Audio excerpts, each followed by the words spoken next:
జగన్ పై హత్యాయత్నం కేసులో ఎన్ఐఏ దాఖలు చేసిన ఛార్జ్ షీట్ ను కోర్టు ఇవాళ పరిశీలించనుంది. ఎన్ఐఏ దాఖలు చేసిన ఛార్జ్ షీట్ లో ఏముందనే విషయంపై ఇవాళ సస్పెన్స్ వీడనుంది. నిందితుడు శ్రీనివాస్ రావేనా లేక ఏదైనా కుట్రకోణం దాగి ఉందా అనే అంశాలపై క్లారిటీ రానుంది. మరోవైపు నిందితుడు శ్రీనివాసరావు జ్యుడిషియల్ రిమాండ్ ఇవాళతో ముగియనుంది. ఇవాళ కోర్టులో అతన్ని ప్రవేశపెడుతున్నారు ఎన్ఐఏ అధికారులు.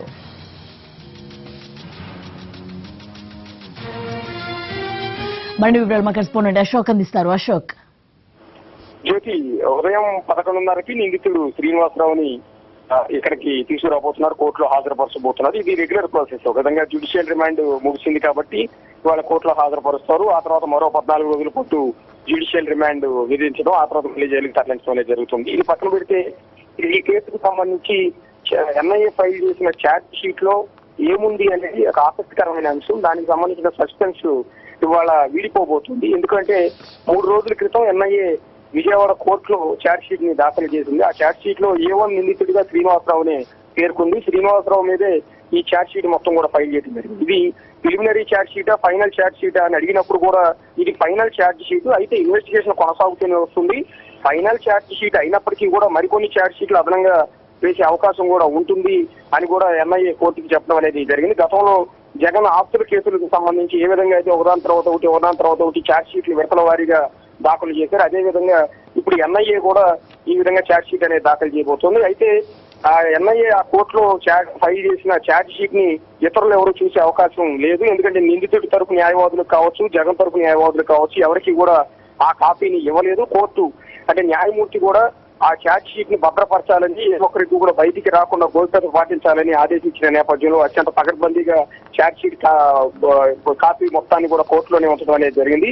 సో ఇవాళ ఆ ఛార్జ్ షీట్ కి నంబరింగ్ ఇవ్వడం జరుగుతుంది. అంటే కోర్టు ఒక విధంగా ఛార్జ్ షీట్ ని స్వీకరించినట్టు, అంగీకరించినట్టు తెలుస్తుంది. ఆ తర్వాత నిందితుడి తరపు న్యాయవాదికి అలాగే జగన్ తరపు న్యాయవాదులు కూడా ఒక్కొక్క కాపీని అందజేస్తారు. వాళ్ళకి అందజేసిన తర్వాత ఛార్జ్ షీట్ లో ఎన్ఐఏ విచారణకు సంబంధించి నిందితులకు సంబంధించి పూర్తి వివరాలు మెన్షన్ చేస్తున్నారు కాబట్టి ఏంటనేది తెలిపోబోతోంది. గతంలో ఇదే కేసుకు సంబంధించి విచారణ చేసిన సిట్ ఎంక్వైరీలో తేలింది ఏంటంటే నిందితుడు శ్రీనివాసరావు అత్యుత్సాహంతో పబ్లిసిటీ కోసమే జగన్ పై దాడి చేశారని వాళ్ళు తేల్చేసిన నేపథ్యంలో ఎన్ఐఏ ఏం తేల్చబోతోంది, ముఖ్యంగా సిట్ విచారణ ఏదైతే తేలిందో ఎన్ఐఏ విచారణ కూడా అదే తేలుతుందో, లేకపోతే కొత్త కోణం బయటపడుతుందా?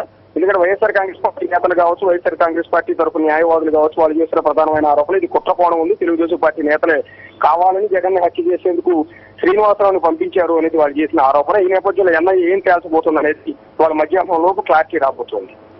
అశోక్, అంటే ఇప్పటికే నిందితుడి తరపు న్యాయవాదులు కూడా అంటే బెయిల్ కోసం ట్రై చేస్తున్నారు. అలాగే ఈ రోజుతో జ్యుడిషియల్ కస్టడీ కూడా ముగింపు ఉంది. సో అంటే అందుకోసమే ఒక ఛార్జ్ షీట్ దాఖలు చేసిన నేపథ్యంలో అవకాశం ఉండదు బెయిల్ కి అనే ఉద్దేశంతోనే ఎన్ఐఏ ఛార్జ్ షీట్ దాఖలు చేసిందని కూడా డీటెయిల్స్ ఉన్నాయి. దానికి సంబంధించిన వివరాలు ఏంటి?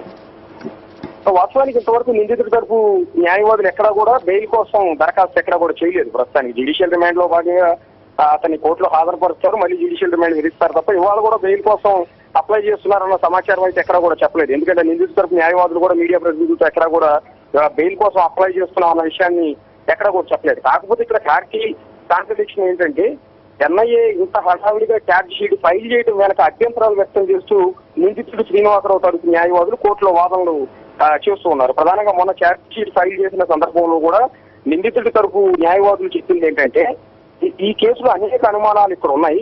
సీసీ ఫుటేజ్ ఆ రోజు ఎందుకు మిస్ అయింది, ఆ సీసీ ఫుటేజ్ కి పూర్తి బాధ్యత అంతా కూడా ఎయిర్పోర్ట్ అథారిటీ వాళ్ళు, ఆ తర్వాత వాళ్ళందరికీ సంబంధించి మీరు ఎందుకు వాళ్ళని అదుపులో తీసుకుని ప్రశ్నించలేదు, వాళ్ళ మీద మీరు ఎందుకు కేసు నమోదు చేయలేదు, పూర్తిగా నిర్లక్ష్యం కదా, ఇలాంటి వాటిని మీరు ఎందుకు విచారించలేదు. తర్వాత ఎన్ఐఏ అధికారులు శ్రీనివాసరావుని విచారణకు అదుపులోకి తీసుకున్నప్పుడు న్యాయవాదుల సమక్షంలో విచారణ చేయాలని చెప్పినా కూడా దాన్ని ఉల్లంఘించి 30 గంటల పాటు రహస్యంగా అతను ఎక్కడికో తీసుకెళ్లి మీరు విచారించారు, దీనికి ఎందుకు సమాధానం చెప్పలేదు. ఇట్లా రకరకాల అనేక అనుమానాలు న్యాయమూర్తి ముందు నిందితుడి తరపు న్యాయవాదులు ప్రస్తావించడం జరిగింది. వాటికి సమాధానం లేకుండా ఎన్నెన్నో అనుమానాలు ఉంటే నేను దాఖలు చేసిన మెమోలకు సమాధానం ఇవ్వకుండా ఎంత హడావిడిగా ఈ ఛార్జ్ షీట్ ఫైల్ చేయడం మేరకు మాకు కూడా అనుమానాలు ఉన్నాయని నిందితుడి తరపు న్యాయవాదులు ప్రధానంగా కోర్టులో వాదిస్తున్నారు తప్ప బెయిల్ కోసం అయితే ప్రస్తుతం ఇప్పటి వరకు ఎక్కడ కూడా దరఖాస్తు చేసిన సందర్భం అయితే లేదు. బహుశా ఇవాళ చేస్తారని కూడా గ్యారెంటీ అయితే లేదు. కాకపోతే ఇంకొకటి, ఇప్పుడు ఎన్ఐఏ ఛార్జ్ షీట్ ఫైల్ చేయడం వెనక ఇటు జగన్ తరపు న్యాయవాదులు కావచ్చు, మరికొంతమంది కూడా చేస్తున్న ప్రధానమైన ఆరోపణ ఇక్కడ మనకు స్పష్టంగా కనిపిస్తుంది. విచారణ ఇంకా పూర్తి అయిందా లేదా, ఇప్పుడు ఎన్ఐఏ విచారణలో కూడా సేమ్ సిచ్యువేషన్ లాగా ఏమీ లేదని తీర్చేస్తారా అని వాళ్ళు కూడా ఆందోళన వ్యక్తం చేశారు. ఒక కానిస్టేబుల్ కనుక ఒక పెద్ద కేసుని టేకప్ చేసి ఇమీడియట్ గా ఛార్జ్ షీట్ ఫైల్ చేసి ఎలా ఉంటుందో ఇప్పుడు ఎన్ఐఏ విచారణ ఛార్జ్ షీట్ కూడా అలాగే ఉందని జగన్ తరపు న్యాయవాదులు ఆగ్రహాన్ని వ్యక్తం చేసిన పరిస్థితి మనకు కనిపించింది. ఇంకొకటి ఏపీ హైకోర్టులో ఎన్ఐఏ విచారణ చేపట్టడాన్ని వ్యతిరేకిస్తూ ఏపీ ప్రభుత్వం కూడా ఇప్పటికే దాని మీద థ్యాంక్ యూ.